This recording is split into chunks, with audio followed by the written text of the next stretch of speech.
This is Tom Doody, middle-aged American living in New Jersey near the Lincoln Tunnel. If you were to visit my website, you would type Howdy Doody into Google.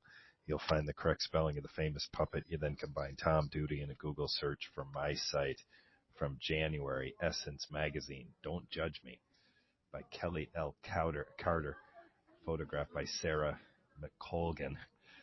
Subject of this story, this is Celebrity Press. Subject of the story is K. Michelle. From the time she appeared on VH1, Love and Hip Hop Atlanta, K. Michelle's firecracker attitude was fodder for social media, rants, and bullying. Of course she shot back, both online and on camera, but now with the release of her second album, K. Michelle is ready for the world to see her fully, flaws and all. There was a moment in the Atlanta recording studio, spring 2013, when K. Michelle paused nervously, laughed, looked straight ahead, and cocked her head to the side before revealing a dark little-known secret of herself.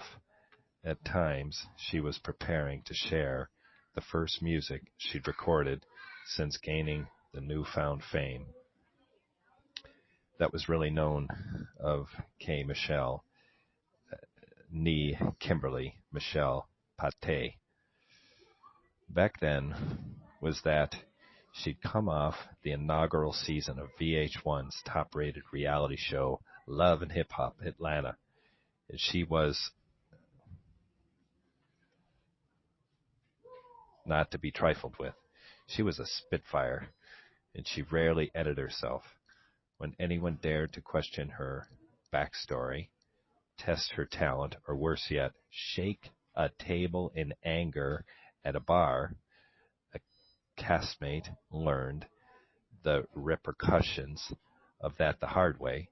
She was a baby mama, though never saw her son on the Atlanta series, which was by design, a former exotic dancer, and the kind of girl who once ran through the hallway of the record label, scaring the bejesus out of everyone who got in her path.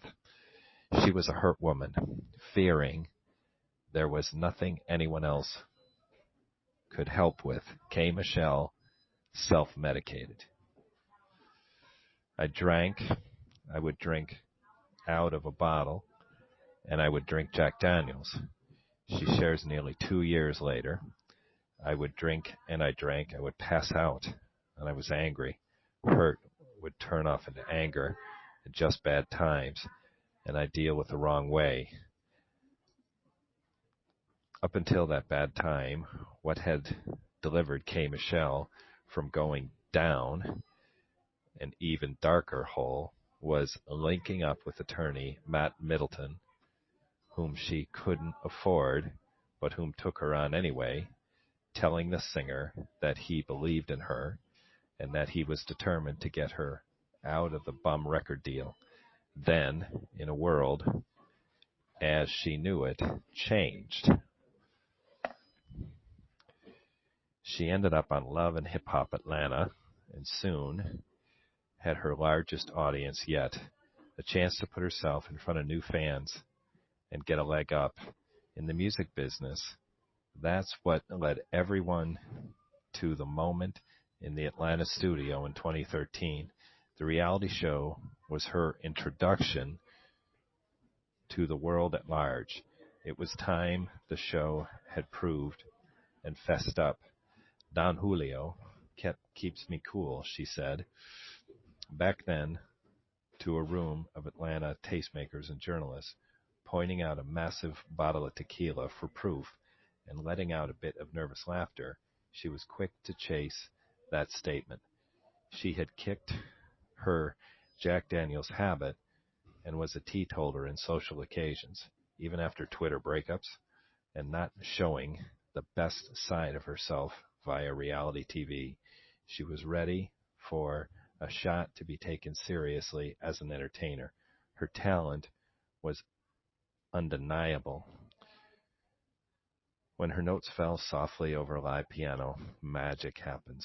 The kind of magic that crowns people queens and the heirs to that. Her lyrics were raw, painful, filled with tales of love gone wrong and low esteem battles that would send the best of us to the therapist's couch.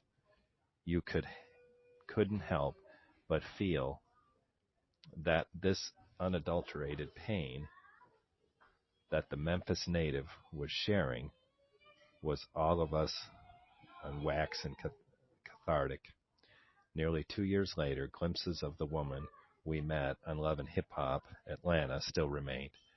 That take no mess demeanor made folks not want to walk anywhere near her wrath so much as it made her castmates question if she was telling the truth about what sounds like horrific domestic disputes with her former boyfriend, Mickey Memphis Wright, who's also in the music business.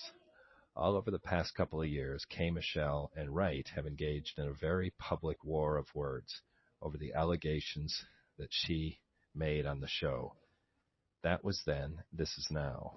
Allow K. Michelle to reintroduce herself. The 30-year-old singer and songwriter and reality TV star is readying herself to release the follow-up of Rebellious Soul, which placed her number 2 in the Billboard 200 chart and number 1 in R&B hip-hop chart in August 2013. It quieted the haters and forced us to want to know more about the woman we almost wrote off. Her life story is perhaps more entertaining than anything we've seen on reality TV. She is known that her mouth is louder than most, and she perhaps gotten herself into trouble, could have easily avoided. K. Michelle is self-reflective too. She's honest with herself in a way that's frightening to the rest of us.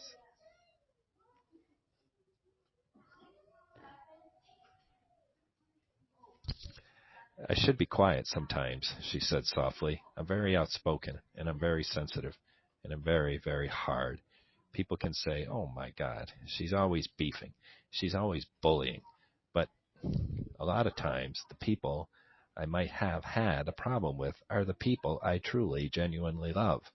And I might feel slighted in a situation, she continues. I need to learn that everybody doesn't love like I love, and everybody isn't going to love you back, or everybody isn't going to like you. It's a process. Man, anybody would be lying if they say they didn't have their flaws and they didn't have things that they were working on to improve every day. I haven't made it easy, because if you allow yourself to be up for criticism, for arguing, and always being in the media for bad things, what can you expect? That's about half the text of this January Essence cover story by Kelly Carter, Kelly Carter, editor of BuzzFeed. Subject is K. Michelle. This has been Tom Doody, middle-aged American living in New Jersey near the Lincoln Tunnel. If you were to visit my website, you would type Howdy Doody into Google. You'll find the correct spelling of the famous puppet. You then combine Tom Doody in a Google search for my site. Thank you for listening. Have a good day, good evening, a restful night's sleep. Ciao.